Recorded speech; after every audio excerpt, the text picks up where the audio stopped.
livro Com Cristo na Escola da Oração, do autor Andrew Murray. Prefácio.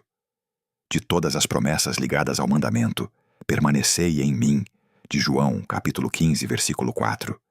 Não existe nenhuma maior, e nenhuma que mais rapidamente nos leve a confessar. Não que eu o tenha já recebido, ou tenha já obtido a perfeição. De Filipenses, capítulo 3, versículo 12, do que esta: se permanecerdes em mim, e as minhas palavras permanecerem em vós, pedireis o que quiserdes, e vos será feito. De João, capítulo 15, versículo 7. Poder com Deus é a mais alta realização de uma vida de plena permanência nele. E de todas as características de uma vida semelhante à de Cristo, não há nada mais sublime, nem mais glorioso, do que se conformar a Ele na obra a qual agora, incessantemente, se dedica na presença do Pai, sua poderosa e eficaz intercessão.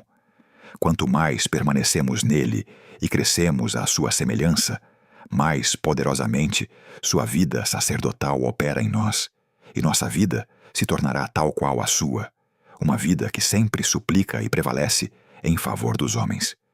Tu nos fizestes reis e sacerdotes para Deus. De Apocalipse, capítulo 1, versículo 6. Poder, influência e bênção são fatores primordiais no ofício de um rei ou de um sacerdote. O rei exerce um poder que vem de cima para baixo. O sacerdote exerce um poder que vai de baixo para cima, levando-o a prevalecer com Deus. Nosso bendito sacerdote e Rei Jesus exerce seu poder de rei fundamentado no de sacerdote. Ele pode salvar totalmente os que por ele se chegam a Deus, vivendo sempre para interceder por eles. De Hebreus, capítulo 7, versículo 25. E conosco, seus reis e sacerdotes, não pode ser diferente. É pela intercessão que a Igreja deve exercer seu mais alto poder, e que cada um de seus membros deve provar sua descendência israelita, como príncipe que luta com Deus e com os homens, e prevalece. Este livro foi escrito sob uma profunda convicção de que o lugar e o poder da oração na vida cristã têm sido muito pouco compreendidos. Estou bem certo de que enquanto considerarmos a oração apenas um meio de manter nossa vida cristã, nunca alcançaremos seu pleno significado.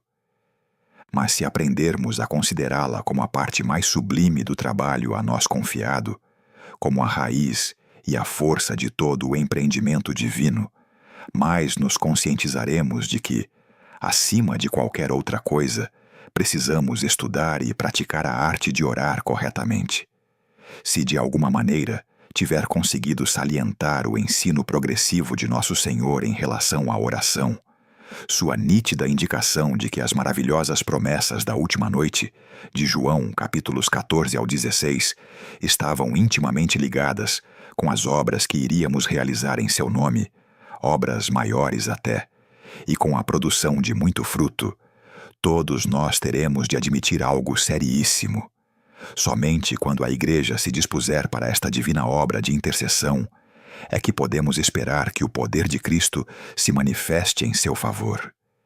Minha oração é que Deus use este livro para tornar mais claro para alguns de seus filhos o maravilhoso lugar de poder e influência que ele, e também o mundo cansado, espera ver ocupado por eles.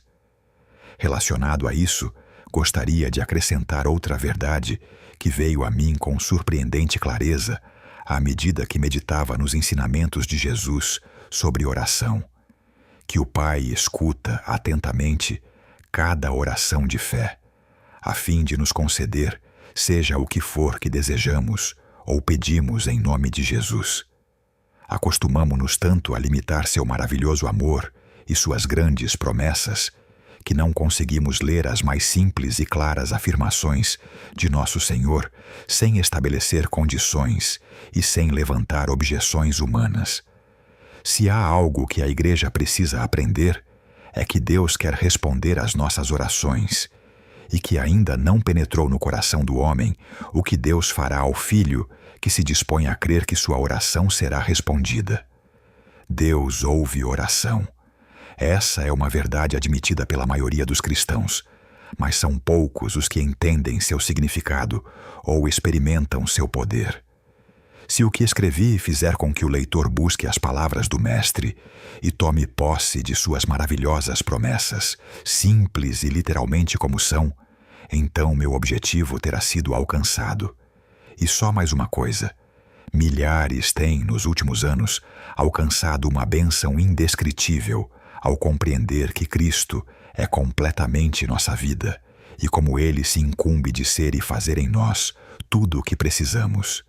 Não sei se já aprendemos a aplicar essa verdade à nossa vida de oração. Muitos alegam que não têm poder para orar com fé, para fazer a oração que muito pode por sua eficácia, de Tiago, capítulo 5, versículo 16. A mensagem que de bom grado gostaria de lhes transmitir é que nosso amado e bendito Jesus está esperando, ansioso, para lhes mostrar exatamente como fazer isso. Cristo é a nossa vida. De Colossenses capítulo 3, versículo 4. No céu, Ele vive sempre a orar.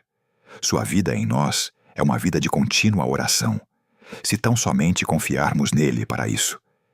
Cristo nos ensina a orar não apenas pelo exemplo, pela instrução, pelo mandamento ou pelas promessas, mas através de revelar-nos a si mesmo como o intercessor eterno, como nossa vida.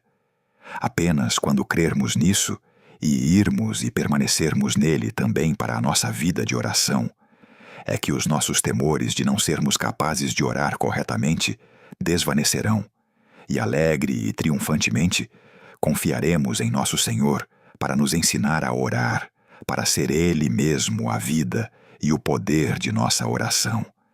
Que Deus abra nossos olhos para ver o santo ministério de intercessão para o qual nós, como seu sacerdócio real, fomos separados.